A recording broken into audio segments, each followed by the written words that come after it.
राजकुमारी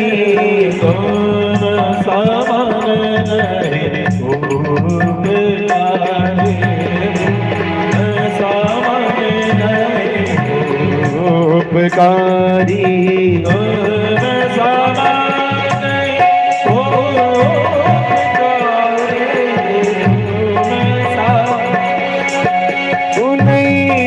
उपकारी मुझे रघुपत संगा सफला लो जग पावनी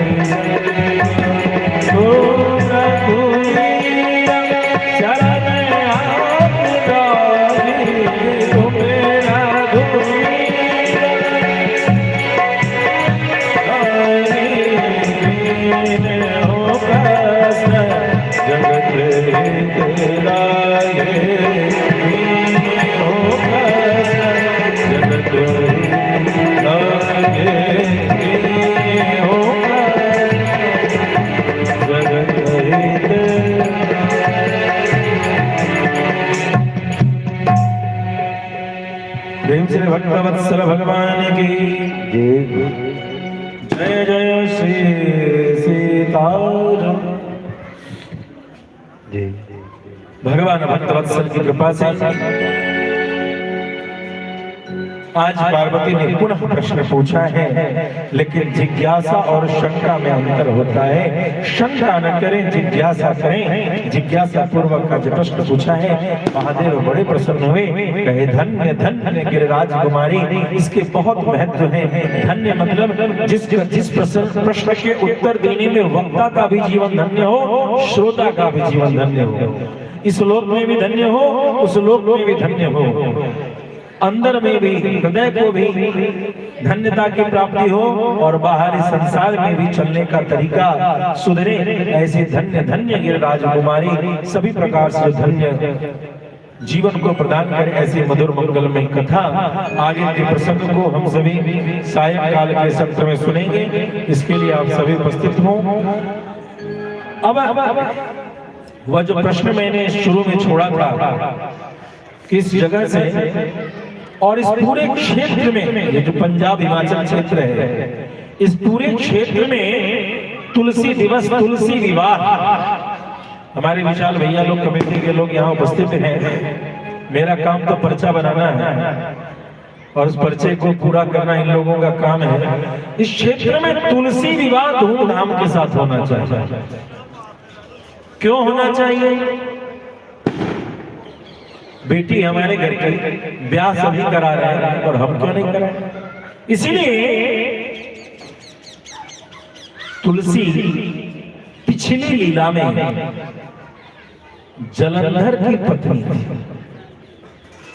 और जलंधर कितने है जी? जलंधर कहाँ है?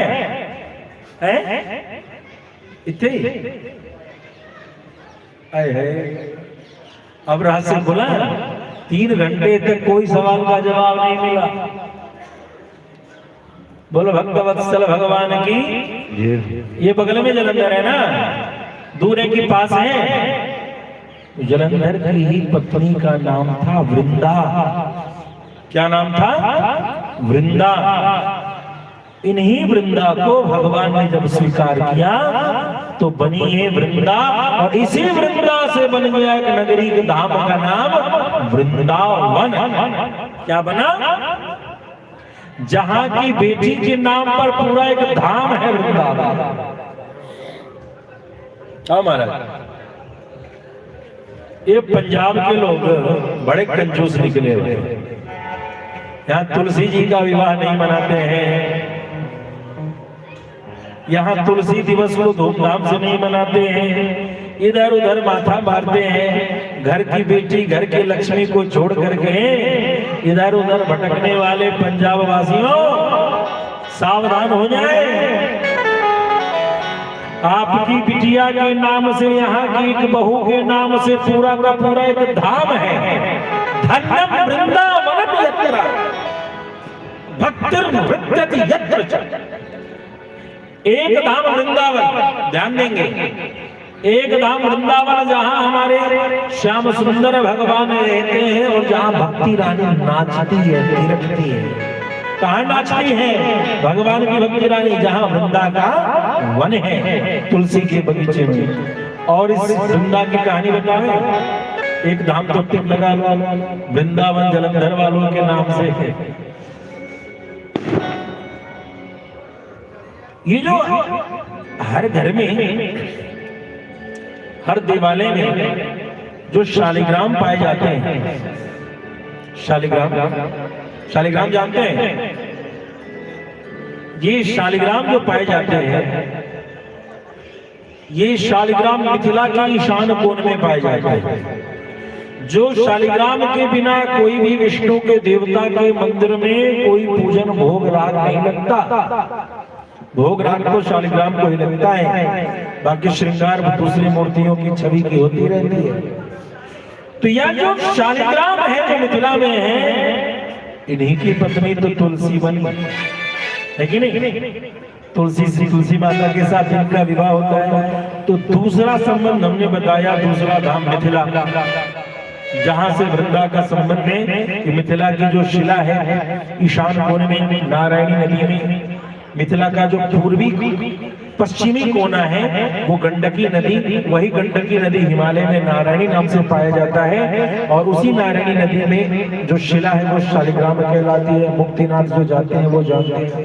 बोलो भक्तवत्सल भगवान की। और बतावे इस वृंदा की कहानी, दक्षिण भारत चलते हैं। बोलो भक्तवत्सल भगवान की। दक्षिण भारत में इसी वृंदावन में, यानी वृंदा के बगीचे में, यानी तुलसी के बगीचे में ही धरती माता देवी के रूप में आई, जिनका नाम हुआ गोदाम्बा। क्या नाम हुआ? गोदाम्बा। और उन्हीं गोदाम्बा के नाम से, उन गोदाम्बा को किसने स्वीकार किया? भगवान रंगनाथ ने। बोल गोदा रंगनाथ भगवान की।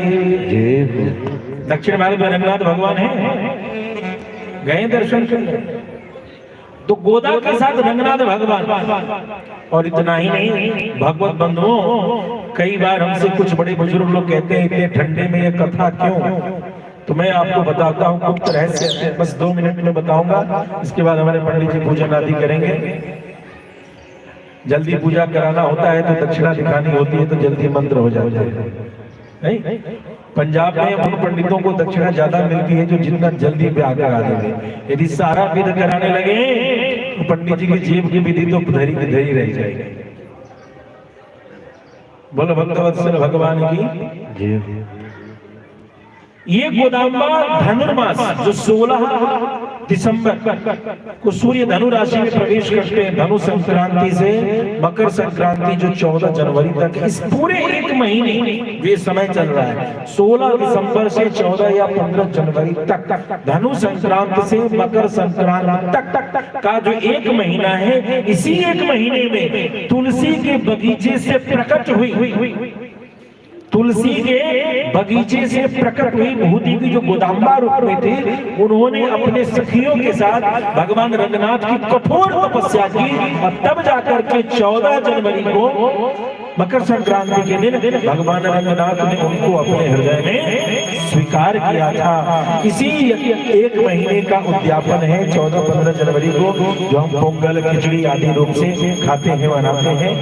बोलो भक्तवत्सल भगवान की जय जय श्री सीता। सुमित जी,